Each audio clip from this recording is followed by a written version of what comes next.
judaica, e não demorou para que os não-judeus também viessem à igreja através da pregação do Evangelho e se tornassem crentes em Jesus Cristo.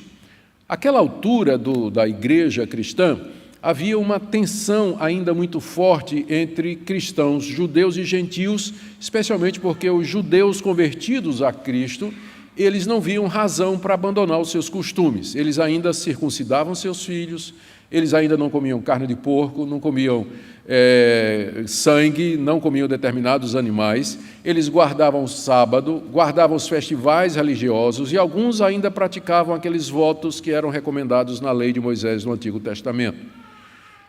Então, era muito difícil conviver com os não-judeus, que tinham outra mentalidade, que comiam todo tipo de comida.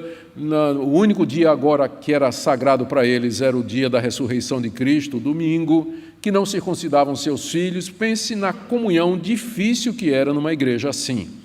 Então, não dava para dizer assim, vamos ter uma feijoada, né? Ou, vamos fazer vamos juntar todo mundo e fazer uma festa, todo mundo traga comida para a gente repartir, ter um momento de comunhão, porque ia dar confusão, porque o judeu não comia qualquer coisa. A comida dele era kosher, era separada, né? Era bem regulada pela lei de Moisés. E os gentios comiam de tudo. Então, havia essa dificuldade que nós vamos encontrar no capítulo 14. Paulo trata disso no capítulo 14, mais diretamente a respeito dessa questão de quem guarda dia, quem come isso, quem não come aquilo. Ele vai falar disso mais lá para o final da carta. Mas essa era uma questão que, com certeza, está por detrás das orientações que Paulo está dando aqui. Uma outra coisa que é importante termos em mente era que a comunidade em Roma, esses cristãos, eles eram hostilizados pelos que estavam ao seu redor, tanto pelos judeus não convertidos, como pelos próprios romanos. Ainda não era a perseguição oficial, que só começa no ano 65. Essa carta foi escrita mais ou menos uns 8 ou 9 anos antes de Nero começar a perseguição oficial contra os cristãos. Mas havia hostilidade da parte dos judeus e da parte dos pagãos contra os cristãos. Havia maledicências, havia críticas, havia acusações, às vezes perseguição física, assédio da polícia, algumas prisões, denúncia às autoridades. A situação era tão grave que Suetônio, que é um escritor romano, por volta aí do final do século II, ele escreveu uma obra chamada A Vida dos 12 Césares. Ele diz que no ano 41, o imperador Cláudio ficou tão aborrecido com os distúrbios que os judeus estavam causando em Roma, que ele passou um decreto expulsando todos os judeus de Roma. E ele disse assim, que ele fez isso porque os judeus estavam agitados ou revoltados por causa de um tal de Cresto. Ora, Suetônio era romano. Será que Cresto não era Cristo? E o que é que aconteceu em Roma foi que a igreja começou a crescer e os judeus ficaram violentos contra a comunidade cristã, começaram a revolta, a confusão. É só ler o livro de Atos para ver que eles faziam isso o tempo todo, né? Que Paulo passava, era assim, eles agitavam a cidade, as multidões contra os cristãos. Quem sabe eles fizeram isso em Roma, os judeus fizeram contra os próprios cristãos, e aí expulsaram todos os judeus. E com os judeus expulsaram os cristãos também, não é? Um casal que fugiu dessa perseguição foi Áquila e Priscila, que Paulo encontra numa de suas viagens e se tornam amigos, eram fazedores de tendas. A história está no livro de Atos. O livro de Atos registra esse edito, ou édito do imperador Cláudio expulsando os judeus. Então, Paulo sabe que a igreja lá está passando por esses dois problemas, uma tensão interna, causada pelos diferentes grupos que compunham a igreja e também pela pressão da hostilidade vinda dos judeus da comunidade judaica e também da comunidade pagã. Na passagem anterior que nós vimos, Paulo havia exortado os crentes de Roma a exercer os dons espirituais que receberam da parte de Deus de maneira correta para a edificação da igreja. Foi o que nós vimos do verso 6 até o verso 8.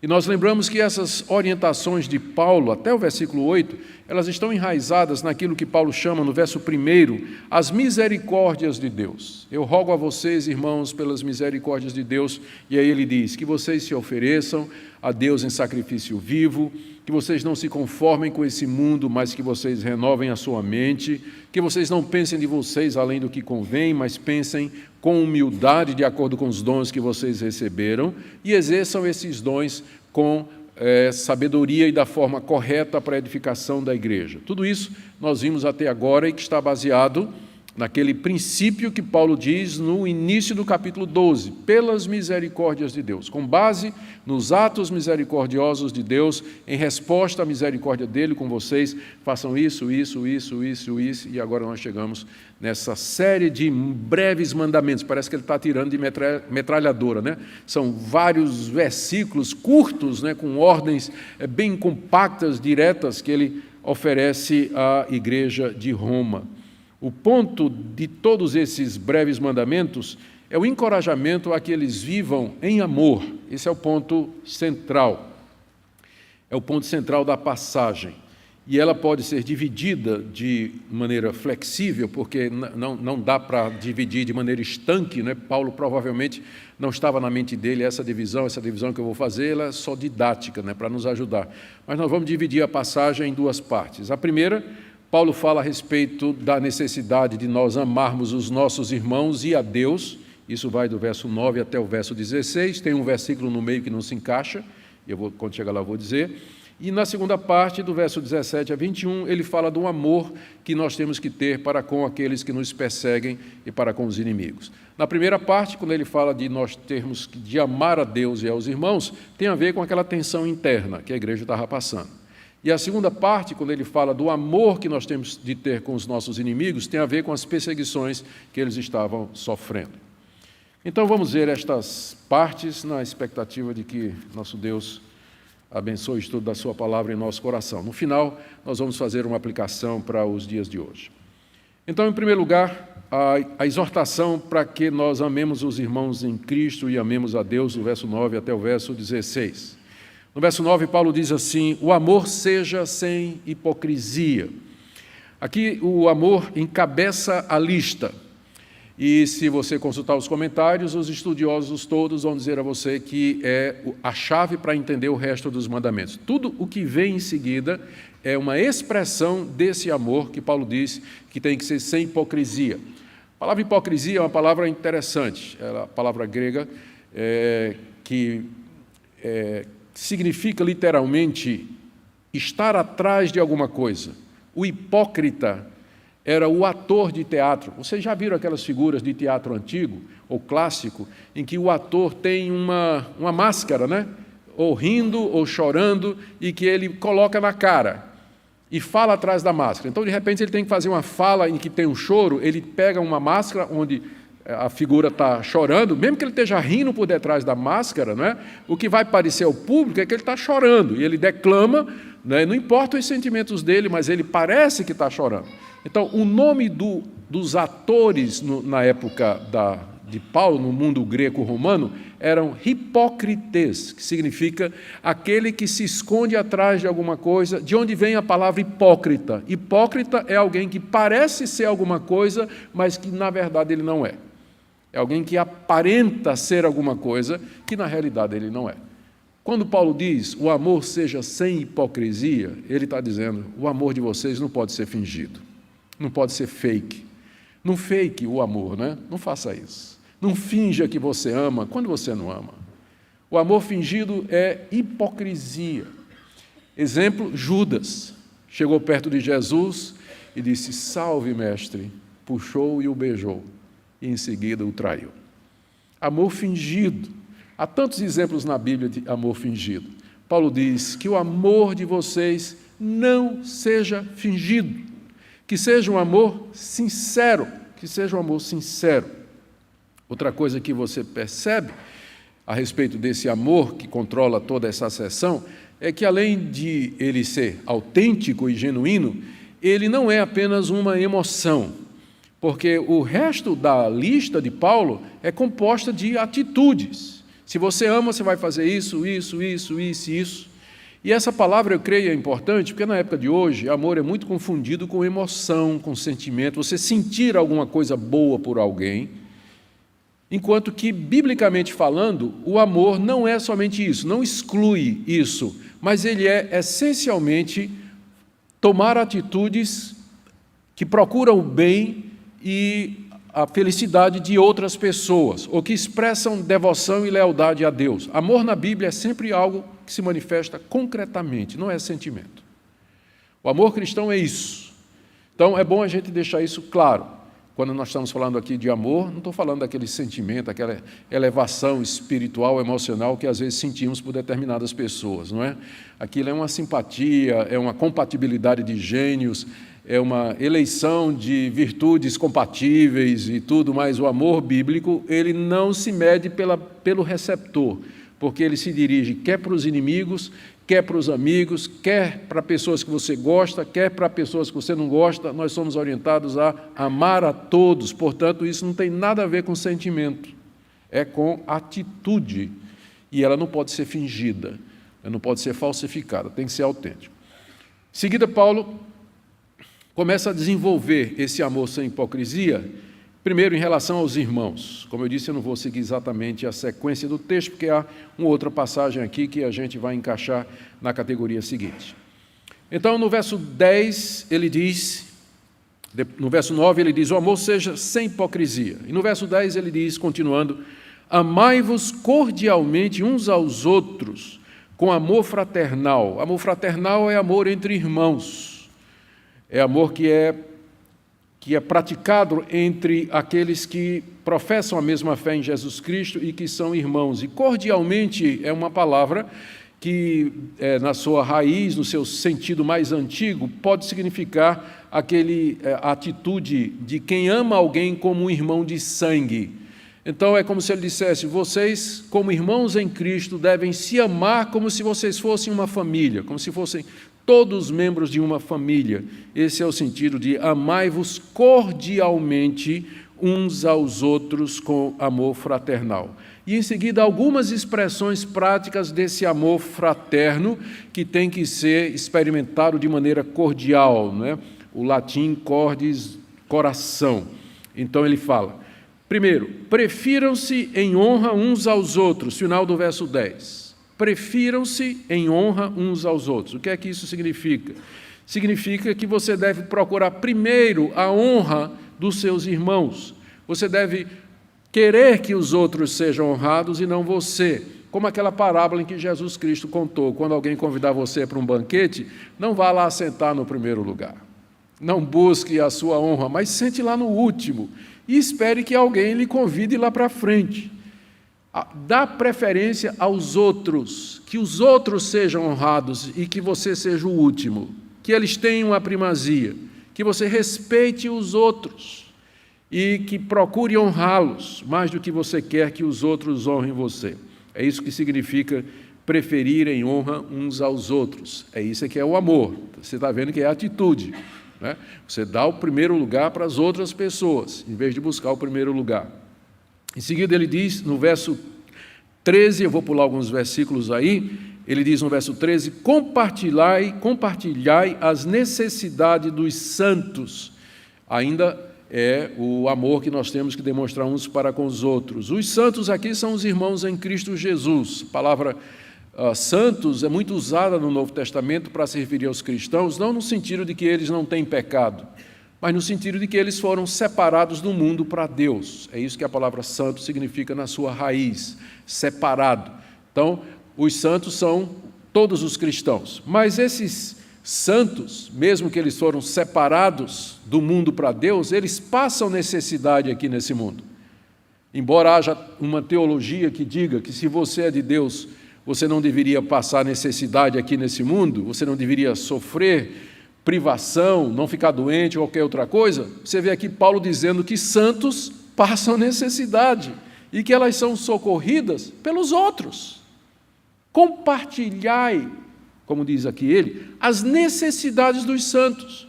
E naquela época havia muitos pobres, como eu já disse, a igreja apostólica era, na sua maior parte, composta de viúvas, órfãos, soldados, diaristas, jornaleiros, pessoas que trabalhavam pelo salário de um dia.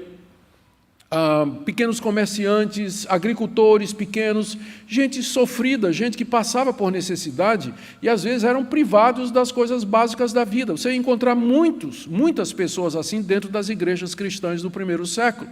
Então, o amor sem hipocrisia, Tiago fala dele, é aquele amor que, em vez de chegar assim, meu irmão, você está passando fome, que Deus alimente o seu coração, que Deus alimente sua vida, que o pão do céu satisfaça a sua fome, e vá em paz, e você não mete a mão no bolso para tirar 10 contos para comprar um pão para a pessoa. Isso é amor hipócrita, se você tem o dinheiro, inclusive, né? É amor fingido. O amor verdadeiro é compartilhar as necessidades dos santos. Se você sabe que tem alguém que está passando necessidade, passando frio, passando fome, qualquer outro tipo de necessidade, e se você tem condições, amar é você ir lá, não de palavras, mas de obra e de verdade, e ajudar aquela pessoa. Era isso que os primeiros cristãos faziam. Interessante que os inimigos dos cristãos podiam falar tudo deles no primeiro século. Mas eles tinham que admitir algumas coisas, como, por exemplo, um outro escritor romano, pagão, eu não sei se era Celso, né? Celso foi um grande inimigo dos cristãos, escreveu coisas terríveis contra os cristãos, mas a uma certa altura, eu não tenho certeza se foi ele, numa passagem ele diz assim, esses ateus galileus, eles alimentam não somente os seus órfãos, mas também os nossos. Ele admitia isso, que os cristãos cuidavam não somente dos pobres da sua comunidade, mas também dos filhos dos pagãos, dos próprios inimigos. Os próprios perseguidores do cristianismo admitiam isso. O amor seja sem hipocrisia, compartilhai as necessidades dos santos. Ainda no verso 13, Paulo diz, praticai a hospitalidade. A hospitalidade era muito necessária naquela época. Pessoas iam e viam, não tinham a rede que nós temos hoje de hospedagem, hotéis em todo lugar. Eles dependiam muito das casas dos irmãos e amigos para poder pousar. E foi exatamente essa prática da hospitalidade que permitiu que o cristianismo se expandisse no primeiro século. A terceira carta de João foi escrita exatamente para isso, para encorajar a hospitalidade entre aqueles irmãos que iam levar a palavra de Deus para locais distantes. Nessa carta, na terceira carta de João, João recomenda, apoia e defende um cristão chamado Gaio, que não era um missionário, mas o ministério dele era hospedar os missionários na sua casa e enviá-los, encaminhá-los para locais distantes para pregar o evangelho. A prática da hospitalidade foi o meio que Deus usou no primeiro século para que o trabalho missionário avançasse. Ela atendia não somente à necessidade dos santos, os pobres, que às vezes tinham dificuldade, mas também o avanço do evangelho naquelas regiões.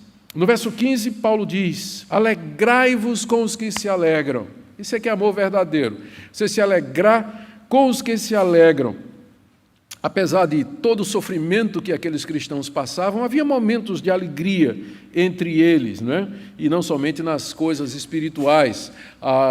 Casava um filho, casava uma filha, ou então ganhava uma herança, ou tinha alguma prosperidade, ficava curado de alguma doença. Então havia motivos de alegria entre os cristãos do primeiro século, nem tudo era dor e sofrimento.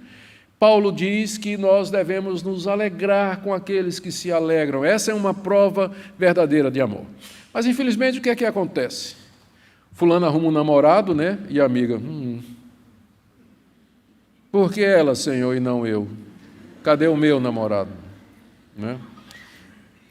Ou então, um irmão chega, consegue, pela graça de Deus, comprar um carro, né? Uma bênção de Deus, e os outros olham assim, exibido, né? Amostrado. Alegrai-vos com os que se alegram, para não ser como o irmão mais velho do filho pródigo. Quando o filho pródigo voltou, o pai se alegrou, mandou dar uma festa e o filho ficou do lado de fora, o irmão mais velho ficou do lado de fora emburrado. Eu não vou participar dessa festa, esse menino, esse meu irmão mais novo desperdiçou os bens do meu pai, vivendo de maneira dissoluta, e agora ele volta, meu pai dá uma festa, mata o bezerro cevado, toda essa alegria. Eu não quero saber disso, está tudo errado. Fechou a cara, emburrou-se e não participou da alegria do pai e do irmão mais moço. Alegrai-vos com os que se alegram, isso é prova de amor. Se alegrar com a vitória dos outros, o sucesso dos outros, o progresso dos outros, a felicidade dos outros, isso prova que o nosso coração não tem inveja, não é? As pessoas às vezes não se alegram porque elas ficam com inveja, ficam com ciúme, né? Ficam chateadas porque as outras pessoas estão sendo abençoadas e bem-sucedidas, mas a prova de amor é você, de fato, se alegrar com os que se alegram. Da mesma forma, tem que chorar com os que choram. Verso 15, como eu disse, se havia motivos para alegria entre os cristãos no primeiro século, havia também muitos motivos para choro, dor e tristeza naqueles tempos de hostilidade, de perseguição. Havia as dores normais inerentes à raça humana, doenças, dificuldades financeiras, privações, e havia também o choro que era decorrente das perseguições, dos assédios, separação de família, prisão e tudo mais. Os irmãos deviam se sensibilizar com o choro de outros e chorar com eles. Chorai com os que choram, como Jesus, que chorou a ver o choro de Maria e de Marta pela morte de Lázaro. É a única vez que diz que Jesus chorou. E foi exatamente chorando com os que choravam. Ele chorou ao ver o choro de Marta e o choro de Maria pelo irmão que havia morrido. Diz lá que Jesus se comoveu e chorou também. E às vezes isso é a única coisa que a gente pode fazer. Tem situações que não tem o que fazer a não ser chorar junto. Não tem como remediar, está fora do nosso alcance, está fora da medicina, está fora do conhecimento humano, está fora das possibilidades de recursos que porventura existam. Mas como é bom ter alguém que chora conosco. Alguém que compartilha da nossa dor, que nos entende, que mostra sensibilidade.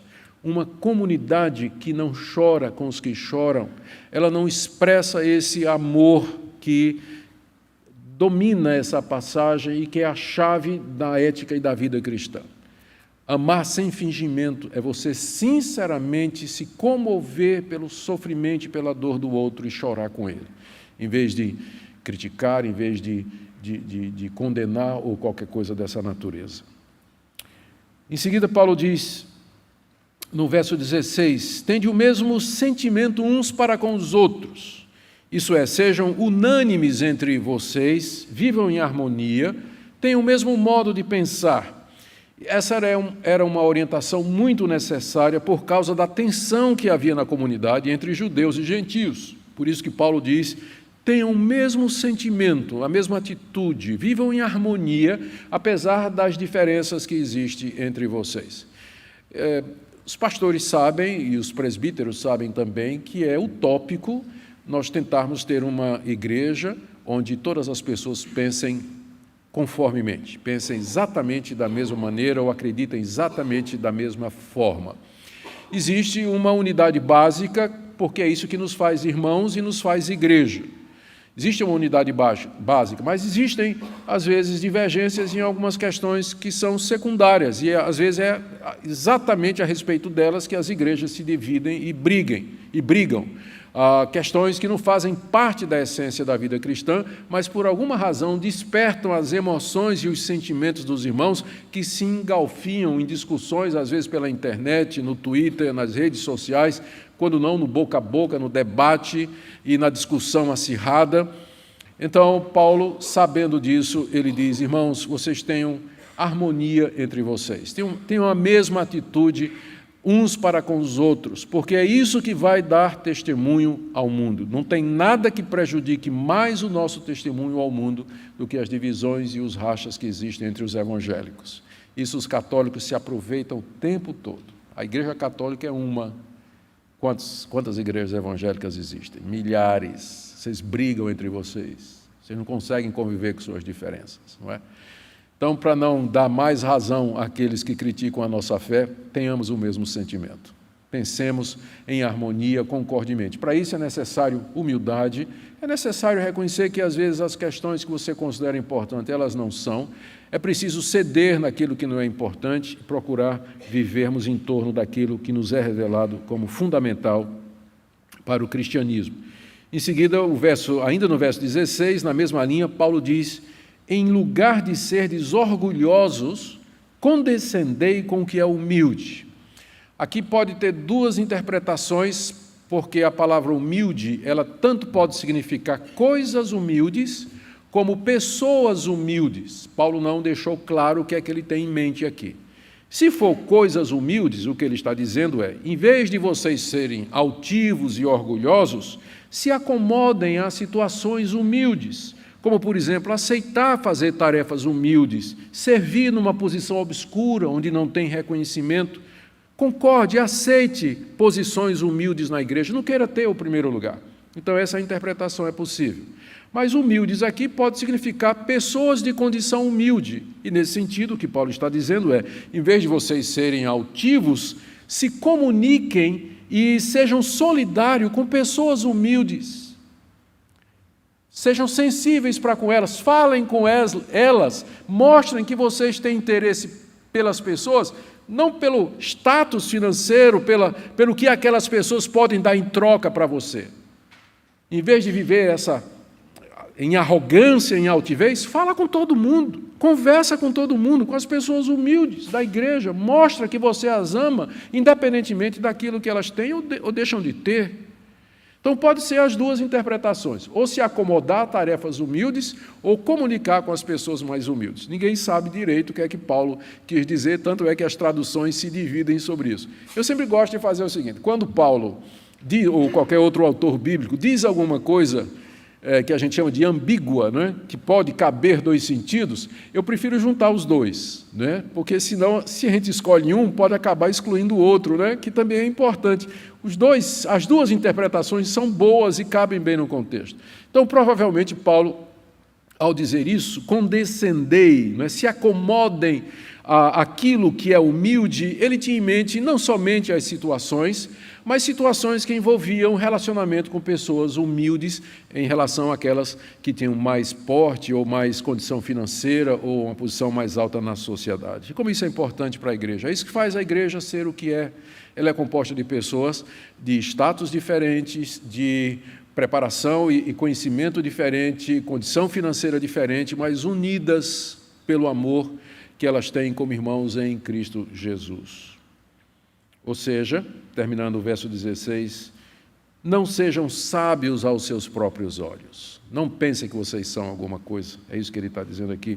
Não pensem que vocês são melhores do que as outras pessoas e que todos deveriam dar a você o primeiro lugar, que você deveria estar na frente, que você deveria ser honrado, deveria ser reconhecido. Tem muita gente que sai da igreja por isso. Trabalhei minha vida toda na igreja, me esforcei tanto, nunca o pastor chamou meu nome lá na frente. Nunca foi, saiu nem no boletim. Irmãos, por que nós fazemos as coisas na igreja? É para glória, receber glória dos homens, o aplauso dos homens? Não é? Condescendei com o que é humilde, se acomode, mesmo que Deus tenha dado a você uma função que não recebe reconhecimento, ou que não é aplaudida e tudo mais. Nós fazemos estas coisas para a glória de Deus e não para a nossa própria glória. Aqui termina o que eu entendo Paulo está dizendo nessa passagem com relação ao amor sem fingimento. O amor sem fingimento é isso tudo aqui que nós acabamos de ver. Preferir os outros em honra, procurar o bem dos outros, compartilhar a necessidade dos santos, praticar a hospitalidade, chorar com eles, se alegrar com eles, aceitar conviver em situações humildes com pessoas de origem humilde também. É tudo isso que faz parte do amor que caracteriza a igreja. Este é o amor não fingido, o amor não hipócrita que Deus quer da sua igreja. Mas há algumas passagens aqui também, em segundo lugar, que mencionam o nosso amor para com Deus. E eu vou citar aqui algumas delas. Voltando lá no verso 9, Paulo disse assim, depois dele dizer, o amor seja sem hipocrisia, ele diz no final do verso 9, detestai o mal, apegando-vos ao bem. A cultura grego-romana era muito tolerante para com o mal, para com o pecado. Os deuses pagãos, eles eram moralmente falhos. Os deuses do Olimpo, Zeus, Netuno, Plutão, todos estes deuses que a gente conhece aí dos filmes de Hollywood e tudo mais, romantizados e tudo, eles tinham atitudes e sentimentos humanos. De vez em quando um deles fugia lá do Olimpo, se transformava num homem e ia deitar com as esposas de outras pessoas lá, não é? Cometiam adultério, praticavam crimes, eram vingativos, ciumentos, estavam envolvidos em guerras, eram os deuses pagãos. Tais os deuses, tais os adoradores. A moral pagã do primeiro século era uma moral muito frouxa, que suportava e tolerava desde a prática da pedofilia até a traição e o adultério e o uso descarado de concubinas por um dono de casa, que tinha a matriz e diversas filiais e era do conhecimento de todo mundo. Quando os cristãos chegam com sua ética, esse tipo de coisa aqui, eles estão indo contrário ao pensamento da sua época, completamente. Por isso que eles eram perseguidos, né? E os pagãos achavam que era um povo muito estranho, né? Porque eles não viviam como os pagãos viviam, porque o Deus dos cristãos era um Deus santo, era um Deus reto, justo, verdadeiro, e que aborrecia o mal, que amava o bem, e que exigia dos seus seguidores que fossem santos como ele é santo. Então, Paulo começa aqui essa lista, depois de dizer que o amor seja sem hipocrisia, ele já diz assim: deteste o mal. O cristão tem que detestar o mal. Essa palavra detestar, ela pode ser traduzida como odiar o mal, ter ódio do mal. O mal aqui é tudo aquilo que é contrário à santidade de Deus, é contrário contra a lei de Deus, o caráter de Deus. Nós temos que demonstrar isso no meio de uma sociedade que já tolera tudo. O cristão precisa se posicionar com relação ao mal. Eu detesto o mal. Isso pode exigir de nós situações meio que radicais no ambiente de trabalho, na universidade, na escola, na sua família. A gente não pode concordar com o mal e, às vezes, ficar calado, se quem cala consente, né? Às vezes, o silêncio pode ser cumplicidade ou interpretado como cumplicidade. O cristão ele tem que aborrecer o mal. Aborrecer não somente você intimamente rejeitar o mal, mas você expressar isso. Isso aqui está errado, eu não concordo com isso. Isso aqui está errado por isso, por isso. E a gente pode fazer isso com amor. A gente pode fazer isso com amor, com educação, né? Não precisa entrar batendo, né? Forte, né? Mas você, com educação, classe e elegância, né? Humildade e amor, você pode dizer: isso aqui está errado e eu não concordo com isso, por isso, por isso, por isso, por isso, né? Sem necessariamente perder as estribeiras. Ao contrário concomitantemente a detestar o mal, você tem no verso 9 Paulo dizendo: apegai-vos ao bem. Apegar-se ao bem. Essa palavra apegar, ela é citada pelo próprio apóstolo Paulo em 1 Coríntios 6, quando ele diz assim, que o homem que se une a uma mulher significa colar-se, unir-se intimamente. Então, perseguir ou apegar-se ao bem significa não somente você reconhecer que uma coisa está certa, mas você se apegar a ela e segui-la fielmente. Não basta só detestar o mal, mas você tem que se apegar, se grudar ao bem e praticar esse bem e segui-lo como regra da sua vida. Isso é demonstração de amor a Deus. Estou falando agora do amor a Deus. Como é que eu provo? Paulo disse: o amor seja sem hipocrisia. Como é que meu amor a Deus, ele é um amor não fingido? Primeiro, aborreça as coisas que Deus aborrece. Segundo, se apegue às coisas que Deus gosta, que Deus diz que estão corretas. Terceiro, no verso 11, quando servir a Deus, faça isso não de maneira preguiçosa, verso 11, no zelo não sejais remissos. Essa frase quer dizer, não sejam preguiçosos ou vagarosos quando vocês deveriam estar servindo a Deus e trabalhando na causa dele. Como aquele cidadão que recebeu do seu senhor que partiu de viagem um talento. Lembra da história, a parábola dos talentos? O senhor viajou, deu 10 a um, 5 a outro e 1 a outro. O que ganhou 10 e o que ganhou 5, ambos trabalharam, produziram e ganharam. Mas o que ganhou 1, ele disse assim, esse meu senhor, ele é malvado, ele colhe onde ele não planta, e sabe de uma coisa, eu não vou arriscar, eu vou pegar o talento que ele me deu e eu vou esconder, vou enterrar, e quando ele vier, eu dou de volta. Quando o patrão, o senhor, chegou, vocês sabem a bronca que ele deu no cidadão, né? Servo mau, inútil, negligente. É esse cidadão aqui, ó. No zelo, não sejam vagarosos ou preguiçosos. Se vocês estão a serviço de Deus, façam a obra de Deus, que é o verso seguinte, que é a parte seguinte, quando ele diz: sede fervorosos de espírito, servindo ao Senhor. Fervoroso, né, vem de ferver, é uma palavra grega que significa entrar em ebulição. Então, tem um espírito em ebulição, inflamado pelo Espírito Santo de Deus para fazer as coisas de Deus. Ou seja, faça as coisas de Deus com entusiasmo. Se você ama a Deus, então faça as coisas dele com entusiasmo, com dedicação, como quem está com o coração em chamas, ardendo de amor a Deus e querendo se consumir no serviço dele. O serviço a Deus não pode ser feito de outra maneira. Continuando no verso 12, Paulo diz: regozijai-vos na esperança, sede pacientes na tribulação, na oração perseverante. São 3 mandamentos, todos eles bem ligados e todos relacionados com amor a Deus. Se você ama a Deus, você vai se regozijar nas promessas dele, que é a nossa esperança. Qual é a nossa esperança? É a promessa que Deus fez de que um dia ele vai fazer justiça e juízo nesse mundo. Que um dia Cristo vai voltar e vai nos tirar dos mortos, que nós estaremos com ele no novo céu e na nova terra onde habita a justiça. Essa é a minha esperança. Então, se eu creio nisso, se eu amo a Deus e quero que isso aconteça, se eu quero viver com ele para todo sempre, então eu vou me alegrar nisso. Vou me alegrar na esperança de estar com ele eternamente, porque eu o amo. Ninguém se alegra na expectativa de passar a eternidade com alguém que não gosta. Já pensou que coisa horrível? Passar a eternidade com alguém que você não ama? Mas se você ama a Deus, você vai se alegrar na esperança. Você vai almejar estar com ele, com o Senhor Jesus, a eternidade afora. Alegrai-vos na esperança. É a única fonte segura de regozijo aqui nesse mundo, não é? Porque aqui, especialmente aqueles cristãos, eles poderiam ter os seus bens tomados a qualquer momento pelas autoridades policiais, por conta da perseguição. E se a felicidade, se a alegria deles estava nos bens, uma vez que sumiram, acabou a alegria, como acontece com muita gente.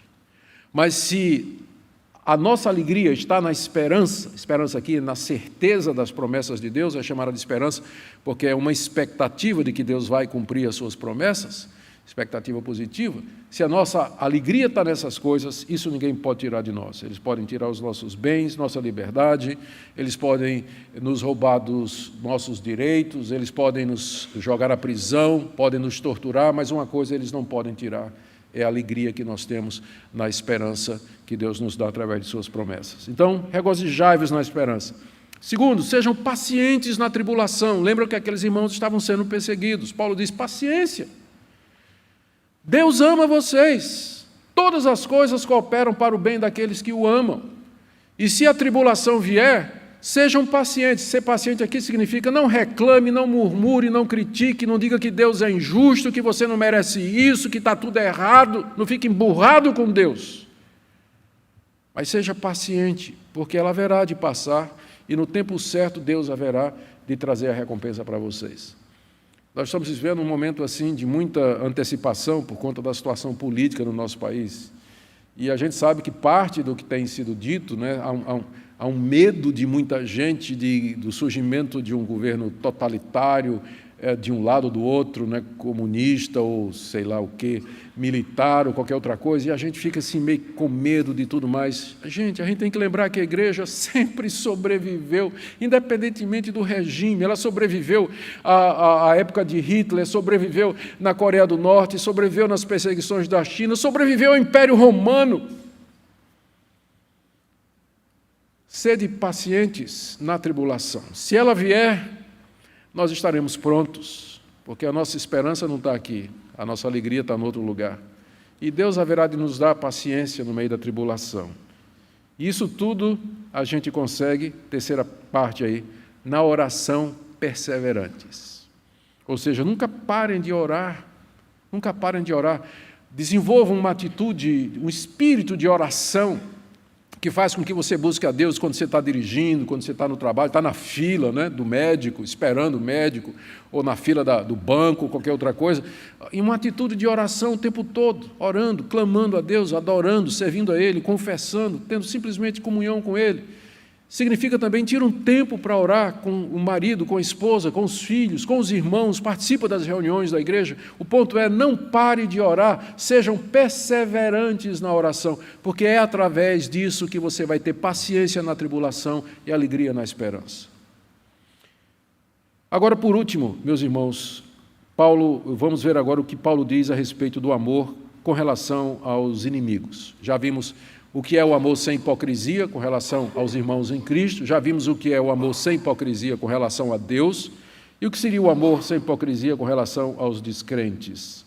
Lembrem aqui, mais uma vez, que o contexto é aquele de perseguição e hostilidade, como eu falei. De que maneira Paulo quer que aqueles cristãos se comportem diante dos inimigos? Vamos começar no verso 14.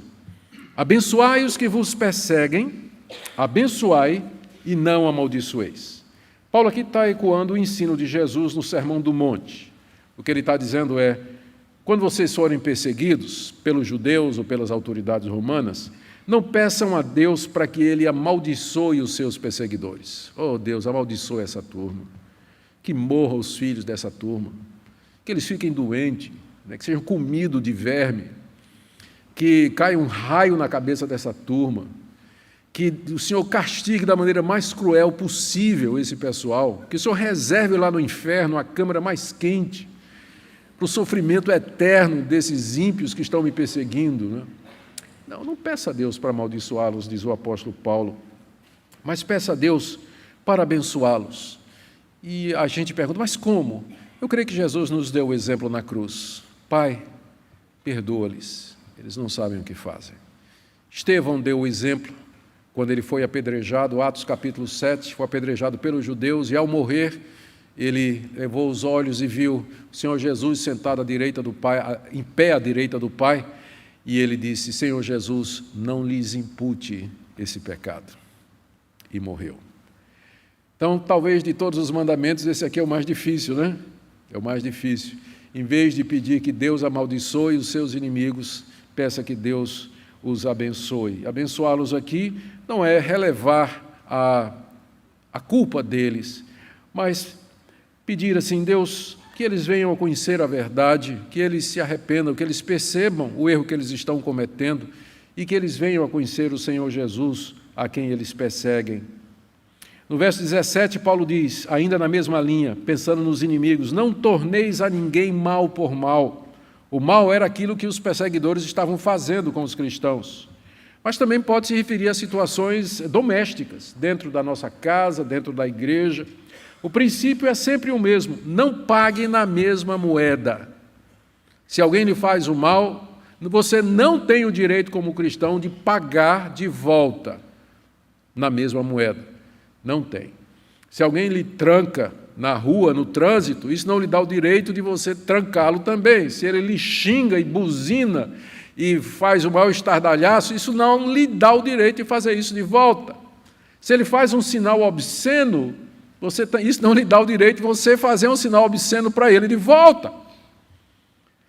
Não pagar ou não tornar a ninguém mal por mal. Na mesma toada, verso 17, se esforcem por fazer o bem perante todos os homens. O bem aqui já foi mencionado, no verso 9. Bem é tudo aquilo que está de acordo com a vontade de Deus. A gente tem que perseguir o bem. No caso aqui, esforçar-se por fazer o bem perante todos os homens, seria você se esforçar para viver de maneira justa, santa, correta e submissa, intencionalmente, de maneira que todos possam ver que você é um cidadão de bem. É como se Paulo dissesse assim, a maneira que vocês têm de diminuir a perseguição é vocês viverem de tal maneira que os seus acusadores percebam que eles estão perseguindo um povo inocente. Se esforcem para fazer o bem diante de todos, que eles vejam o andar sóbrio, santo, justo de vocês, sejam bons cidadãos, paguem os seus impostos, respeitem as autoridades, sejam honestos nos seus negócios, tratem as pessoas cordialmente. O verso seguinte avança isso, se possível, verso 18, quanto depender de vós, tende paz com todos os homens. Ou seja, envie e aproveite todas as ocasiões para ter paz com essas pessoas que querem guerra com vocês. Nem sempre é possível, por isso que Paulo diz, o quanto estiver em vós, ou seja, o quanto depender de vocês, porque às vezes não depende, você faz o bem, você faz o que é certo, você é justo e honesto, e ainda assim é xingado, é perseguido, é criticado, é preso, é torturado, mas o quanto estiver em você, o quanto for possível, ande a segunda milha. Ande a segunda milha com aqueles que perseguem, que insultam, que hostilizam, que são contrários e que trazem dor de cabeça e problema para você. Anda a segunda milha com eles. O quanto depender de vós, tende paz com todos os homens. É claro que o limite é comprometer a palavra de Deus. Se for para comprometer a palavra de Deus, ou transgredir a palavra de Deus, aí é o meu limite. Mas enquanto eu não for obrigado a quebrar a palavra de Deus, eu posso ceder, ser flexível, amoroso, paciente e procurar paz com todos os homens. Aí na mesma linha, continuando, verso 19, não vos vingueis a vós mesmos, amados, mas dai lugar à ira, porque está escrito, a mim me pertence a vingança, eu é que retribuirei, diz o Senhor. Aqui Paulo está citando Deuteronômio 32, 35, quando Deus disse à nação de Israel, eu sou o Deus que retribui, eu sou o Deus da vingança. Ou seja, o que Paulo está dizendo aqui é, irmãos, não se vinguem vocês mesmos, mas deem lugar à ira, está subtendido aqui que é a ira de Deus, não é a nossa ira, mas a ira de Deus. Significa o seguinte, se você se vinga, Deus vai dizer, bom, então, eu ia me vingar dele. Eu ia me vingar dos inimigos da igreja. Eu tinha preparado um castigo, né, na eternidade, ou mesmo nesse mundo, para os inimigos. Mas você tomou a frente e você já se vingou. Então eu não vou fazer mais nada. Deus dizendo para o crente. Porque o argumento de Paulo é esse. Não se vingue, mas deixe que Deus faça isso. Dê lugar à ira de Deus e não à sua. Não fique irado e tome providências para se vingar desses inimigos, mas deixe que Deus vai fazer isso, porque está escrito, a vingança é minha e não é sua, a vingança não é sua, a vingança é de Deus, Deus está vendo e no tempo dele, do modo dele, no lugar dele, ele vai fazer o que é justo e o que é correto. A mim me pertence a vingança, diz o Senhor. Pelo contrário, agora estou no verso 20, Paulo diz, se o teu inimigo tiver fome, dá-lhe de comer, se tiver sede, dá-lhe de beber, porque fazendo isso amontoarás brasas vivas sobre a sua cabeça. Paulo aqui está citando literalmente Provérbios 25, de 21 a 22. Lá no livro de Provérbios está dito isso exatamente. Se o teu inimigo tiver fome, dá-lhe de comer, se tiver sede, dá-lhe de beber, porque fazendo isso amontoarás brasas vivas sobre a tua cabeça. O que é que Paulo está dizendo? Em vez de você se vingar, se você encontrar o seu inimigo passando fome, não diga assim, agora é minha vez de estar por cima. Como tem até uma música aí, não é? Que diz assim, um dia, né, vocês vão ver, né, Deus me abençoando e vocês lá chorando. Não me lembro nem do nome da música. Como é, pastor Luciano, aquela música? Pois é uma música aí de uma banda, é Sabor de Mel, se não me engano, né? Que diz um gosto de vingança, né? Você, por enquanto, você está lá embaixo, né? O pessoal está criticando você, o Deus vai lhe dar a vitória, você vai vencer, e aí você vai olhar para aquele pessoal que antes desprezou e você vai, né, passar na cara, olha aí. Sabor de mel, vingança com sabor de mel. Paulo diz aqui, ó, se você encontrar o seu inimigo com fome, em vez de tripudiar dele, você vai fazer uma coisa que ele não espera de jeito nenhum que você fizesse. Dê comida para ele. E se ele tiver com sede, faça uma coisa que ele jamais esperaria que você faria, já que ele sabe que ele persegue você. Dê água para ele. Ao fazer isso, você vai estar amontoando brasas vivas, ou seja, brasa acesa, vermelha, na cabeça dele, que pode significar duas coisas. Primeiro, acumulando o juízo de Deus sobre a cabeça dele, porque brasa e fogo, geralmente no Antigo Testamento e no Novo, tem a conotação de juízo, ou, eu acredito que mais propriamente, vai provocar uma consciência pesada, a consciência dele vai queimar. Ele está dizendo, é essa pessoa que eu estou perseguindo, ele acaba de me dar um copo d'água, e a consciência dele vai queimar como se tivesse brasas em cima. É assim que a gente vence o mal. É assim que a gente vence a inimizade. Foi assim que os primeiros cristãos enfrentaram a hostilidade daquelas pessoas, seguindo as orientações do Senhor Jesus Cristo. Provoca remorso, consciência culpada, que pode levar ao arrependimento daqueles que nos perseguem e nos criticam. Estou terminando, gente. Finalmente, resumindo tudo isso, Paulo diz no verso 21, não te deixes vencer do mal, mas vence o mal com o bem. O bem é o instrumento mais poderoso que os cristãos têm para enfrentar a perseguição, a mentira e as acusações aqui nesse mundo. Não deixem que os seus inimigos encham o seu coração de desejo de vingança, de ódio e de ira. É isso que Paulo está dizendo. Não se deixe vencer pelo mal. Quando é que o mal vence? Quando finalmente eles conseguem fazer com que nós pequemos. Nós nos iramos, nós nos irritamos, nós ficamos cheios de mágoa, desejo de vingança, nós reclamamos de Deus, aí o mal venceu. Mas como é que a gente vence? Não se deixe vencer pelo mal. Mas então como é que a gente vence o mal? Vença o mal pelo bem. Dê de comer, dê de beber, ore por ele, procure a paz, ore pelos seus inimigos, no que for possível. Tenha paz com todos os homens. E é assim que nós vencemos. Eu quero terminar, eu já disse isso umas 10 vezes, né? Então vocês nunca acreditem quando eu estiver pregando, quando eu disser eu estou terminando. Bom, algumas lições. Primeiro, claro, cristianismo tem implicações práticas. Se você pensava que o cristianismo é um conjunto de doutrinas nas quais você deve crer e que isso vai lhe dar entrada no reino dos céus, você está certo em parte. Porque essa crença, ela deveria, biblicamente falando, levar você a uma mudança de vida, a você viver dessa maneira. O cristianismo não é uma religião apenas do intelecto, da mente, não é o assentimento do nosso conhecimento e da nossa mente a um conjunto de doutrinas ou de declarações, mas os primeiros cristãos, o primeiro nome que o cristianismo teve foi o caminho, está lá no livro de Atos, o caminho, exatamente porque era um caminho por onde as pessoas andavam, era uma maneira de viver. Então o cristianismo tem implicação prática. Antes de você poder dizer que você é eleito, que você é predestinado, que foi escolhido por Deus antes da fundação do mundo, você tem que olhar para a sua vida e ver se você vê na prática os efeitos dessa eleição e dessa graça, que se manifesta exatamente nesse tipo de vida aqui que eu estou falando. Tem muita gente nas igrejas que frequentam, ouvem sermões, mas durante a semana a vida deles é completamente diferente disso aqui que nós estamos vendo. Então, o cristianismo ele traz implicações práticas para nós, ele nos desafia, ele veio não somente para perdoar os nossos pecados, mas para nos livrar também do poder do pecado. A segunda coisa que esse texto nos ensina é a natureza do amor cristão. Ele não é um sentimentalismo, como nós dissemos, mas atitudes concretas que buscam o bem do próximo, o serviço zeloso a Deus e o amor aos nossos inimigos. É isso que é amar. Tem a ver com mudança de vida, atitude, comportamento e decisão. Não interessa se você gosta ou não do próximo.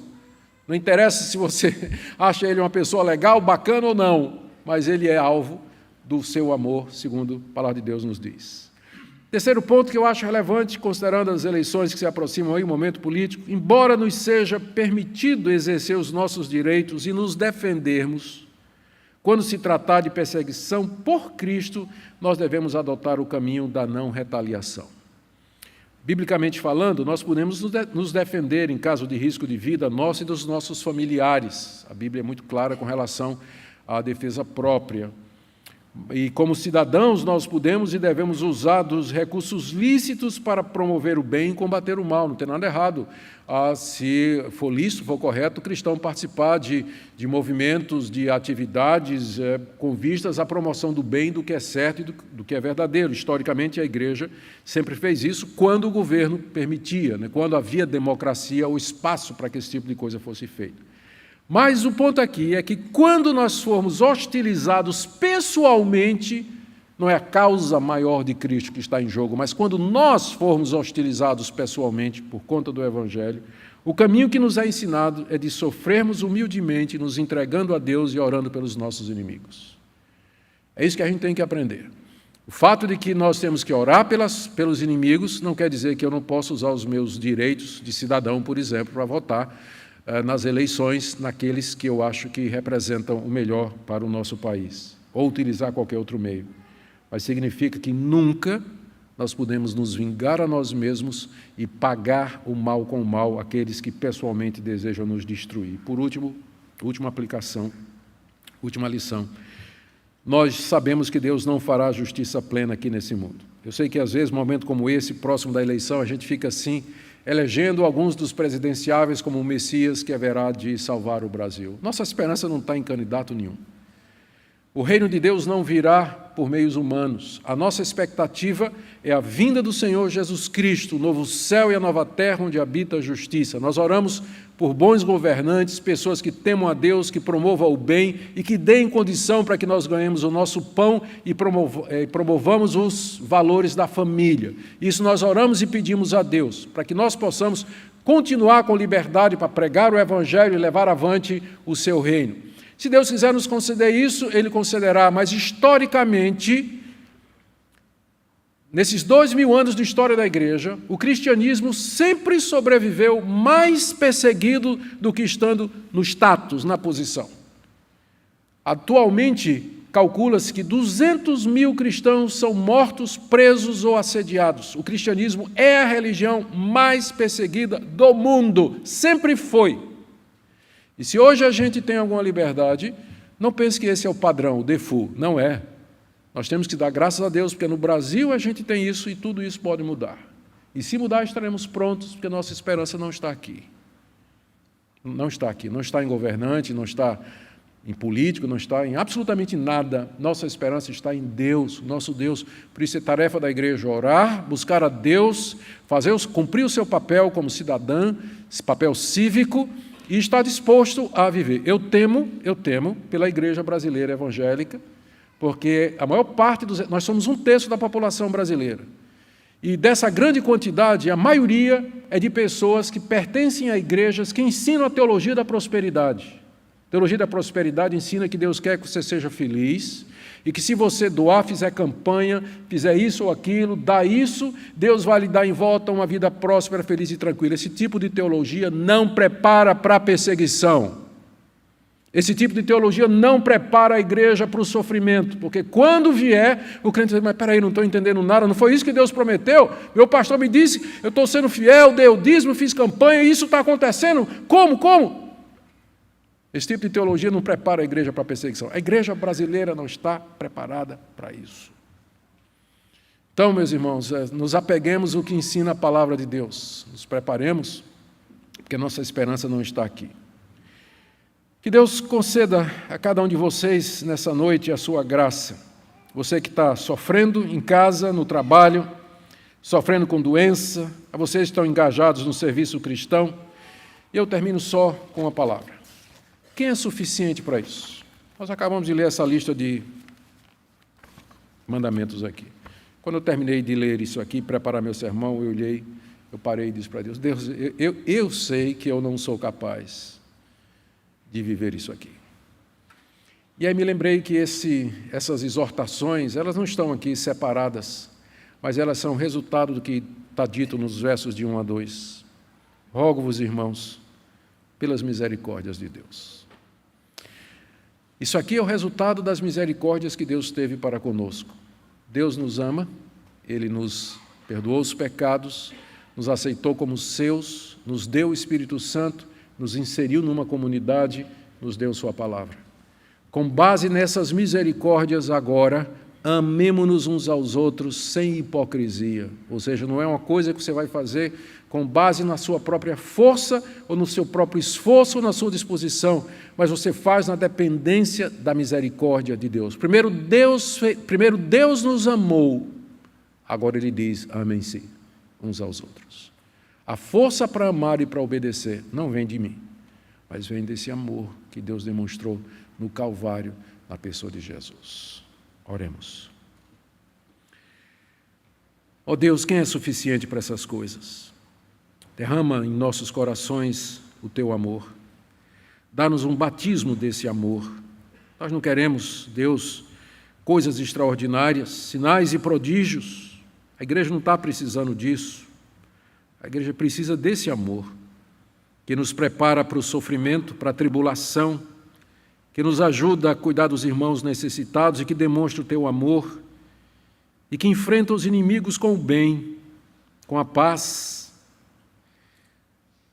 Abençoa a Tua igreja no Brasil, nesses momentos difíceis e tensos. Dá-nos graça para focarmos no que é certo e que não coloquemos a nossa esperança nos homens, mas somente no Príncipe da Paz que ressurgiu e tem todo o poder no céu e na terra. A Ele toda a glória para todo sempre. Amém. Amém. Fiquemos em pé, irmãos, e